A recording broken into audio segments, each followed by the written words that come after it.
And change can either be a good thing or a bad thing. For one doctor, however, that change he made is impacting the lives of families all across the Suncoast. SNN's Eric Wilson shares what this doctor is doing to combat autism and ADHD.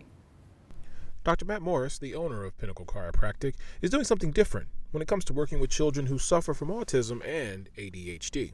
My journey started probably about 9 years ago when I graduated chiropractic school, and I was a couple years into practice and realizing that I was burnt out.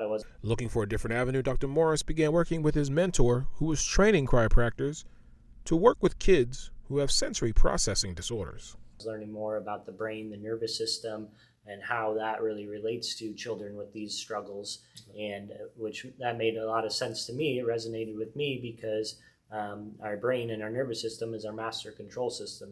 Immediately, he transformed his practice to include working with families who have children who are on the spectrum. I asked Dr. Morris, how was he able to get the parents to buy into this?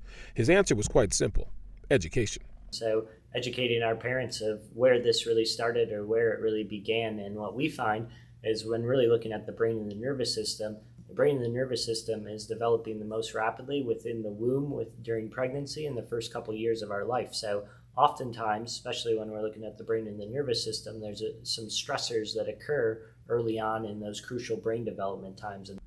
I wanted to find out what his results looked like. So the most typical results that we see in children with ADHD, sensory processing disorder, and autism are changes in really their quality of life. So we often see that children will sleep better. They'll get more restful sleep. They're able to fall asleep a lot easier.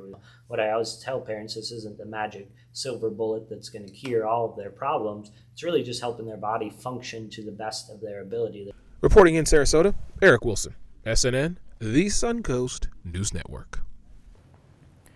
Dr. Morris also saying there's always going to be a time and place for medications for some kids, but for other kids, they're going to be able to see and improve quality of life.